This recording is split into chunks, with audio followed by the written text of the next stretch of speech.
I used to think fear had a sound. Footsteps behind you, a door opening when it shouldn't, a branch snapping in the dark. I was wrong.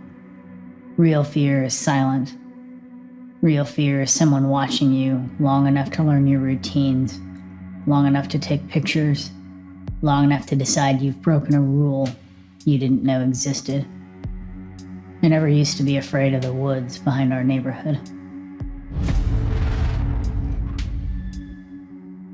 When we moved to Tennessee, one of those fast-growing suburbs where the city keeps swallowing old horse farms, I actually loved the little trail system behind our street. It didn't go far, maybe a mile of crushed gravel hugging a long, wooded property line owned by some old family whose land had been subdivided everywhere except this one untouched stretch. Everyone said the landowner hated development. Everyone said he refused to sell. No one seemed to know his name. I walked the trail almost every afternoon after work. It was quiet, shaded, and when the wind moved the leaves the right way, it felt like a breath of air from before the world got loud. I was never scared of it. Not until the first note. It started on a Sunday, unseasonably warm for late fall. I brought out a thermos of tea and wandered the path with no particular plan. Halfway through the loop, I spotted something bright stuck in a branch about 10 feet off the trail. A bit of fabric or a fake flower, I couldn't tell.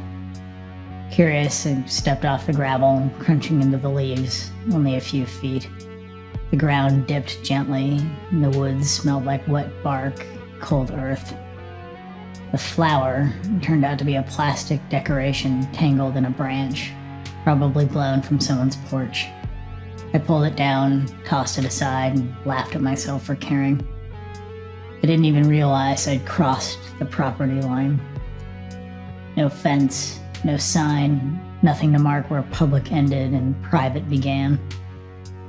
That night, after dinner, I opened my front door to take the trash out and froze. A piece of paper was tucked under my doormat. No envelope, no signature. It said, "Stay on the trail. I'm watching you." My stomach flipped. The handwriting was blocky, childlike, aggressively simple.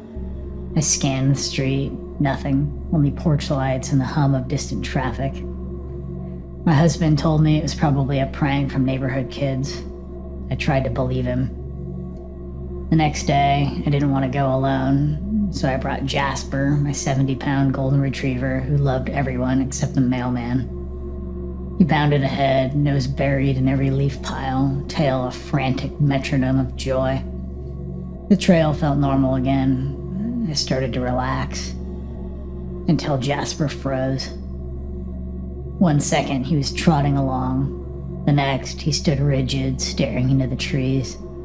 Without warning, he bolted off the trail, barking deep and low. Not playful barking, warning barking. Jasper chased him into the brush, heart pounding. The woods felt different this time, still and heavy. Jasper was standing below a big poplar tree, hackles raised, staring at something I couldn't see. A branch snapped deeper in the property. My breath hitched. I grabbed him by the collar and hurried back to the trail, adrenaline buzzing in my fingertips. By the time we returned home, the afternoon sun felt wrong, too bright, like it was trying to wash away something I had absolutely felt. I tried to shake it off. Then I found the second note. It was taped to my front door. "I told you to stay off my property," it said. Nothing else, just that. And the tape holding it was the thick, clear kind used on construction sites or moving boxes. The line hung in the air even after I tore the note down. Jasper pressed against my leg, whimpering. I didn't sleep well. Every creak of the house sounded like someone testing a porch board. Every car that drove by painted shadows across the ceiling that looked like silhouettes. The next morning, after my husband left for work, I opened my mail to pay bills and saw a new message from an address with no name. No subject line, No text in the email, just a single JPEG attachment. My heart stopped. It was a picture of me walking Jasper the night before, taken from behind, from the woods. Another email arrived immediately after, a photo of me locking my front door that morning. Then a third, me returning from the mailbox, mail in hand, head turned just slightly, caught mid-blink, like I was being observed, not photographed. Every image was perfectly framed. No blur, no distortion. A game camera, a nice one, or a long lens. Something meant to capture wildlife. Maybe something motion activated. And then one final email. You don't need to be afraid. Just stay off my land. It's simple. With a smiley face at the end. I shut my laptop so hard that Jasper yelped. My hands were shaking so badly I dropped my coffee. That evening, my husband and I went to the small county sheriff outpost nearby. It smelled like dust and years of old paperwork. The deputy on duty flipped through the printed photos, unimpressed. Looks like some neighbor got a hold of trail cam footage or something, he said. Folks get territorial around these parts, especially the old landowners, he said. But he taped a note to my door, I said. He took these from the woods, some from right outside our house. The deputy sighed. Ma'am, we can't prove he took them. We can't even prove he's on your property. He hasn't threatened you, he just told you to stay out. He said he's watching me, I responded. The deputy shrugged. There's lots of folks watching lots of folks these days. It doesn't make it illegal, unfortunately. He wrote down a non-urgent complaint and told us to avoid the trail for a while, as if the trail was the scary thing. I avoided the trail, started walking in the neighborhood instead, sticking to sidewalks and cul-de-sacs where I could see houses and hear leaf blowers and garage doors and all the cozy suburban noises that said that people were near. But the photos kept coming. New angles, new times of day, always me, crossing the street with Jasper, pulling into my driveway, grabbing groceries from the trunk. A photo of me standing in my kitchen through the front window, exactly as I reached for a glass of water. I screamed at that. My husband came running. Security cameras went up the next day, front door, side yard, backyard. 2 days later, I was brushing my teeth when a notification popped up on my phone. Visitor detected. I checked the feed. No person. But a blur at the bottom of the camera, like someone reaching up to adjust it. Moving too fast for the frame to catch. The next morning, I found a note on my porch, written in the same block letters. Nice cameras. Won't help. Stay off my land and you'll be fine. I sat on the steps until my legs went numb. I stopped walking completely. I worked from home.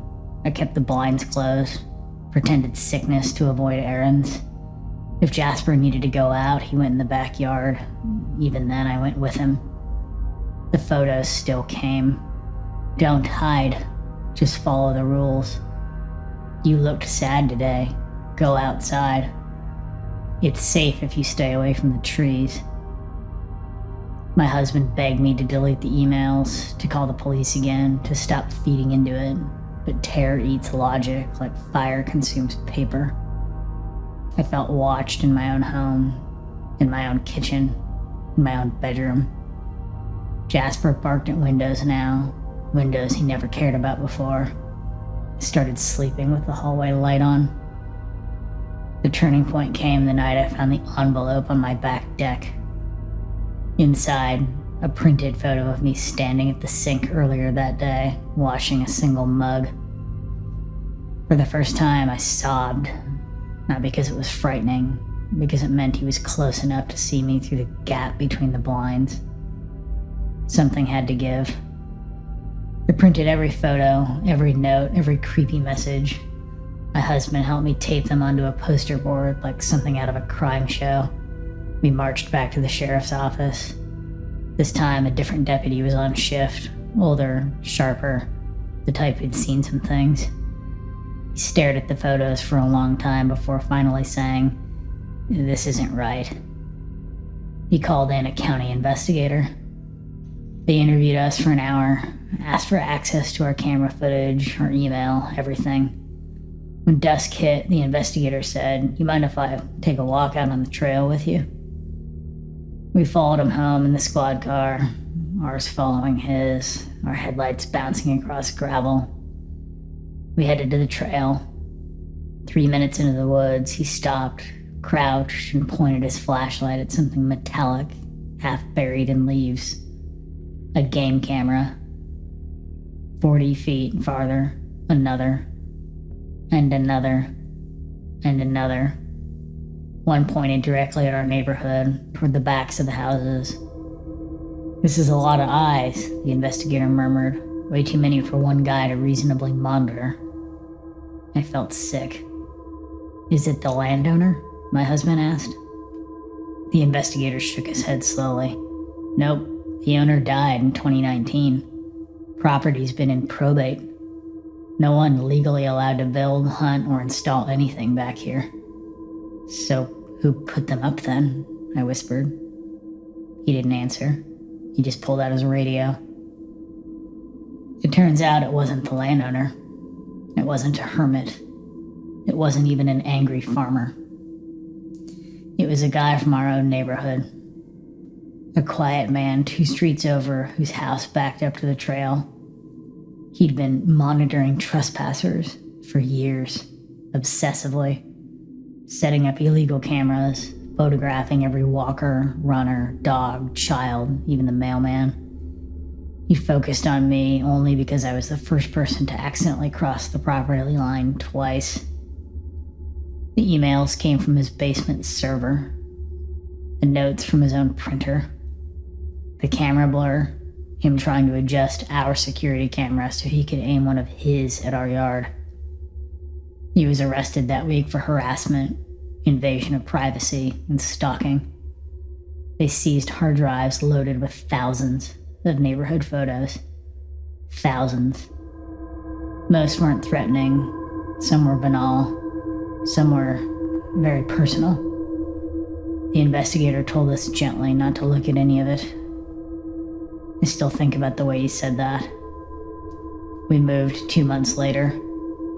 Not because the man could come back, he couldn't. Not because the cameras were still there, they were gone.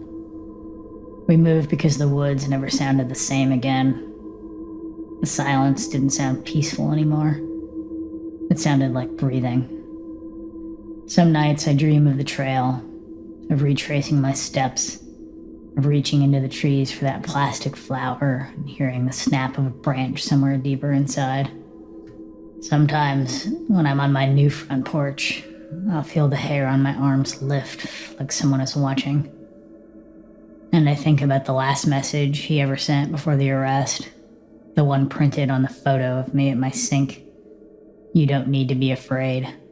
Just follow the rules." I still don't know what rules he was talking about, and I hope I never do.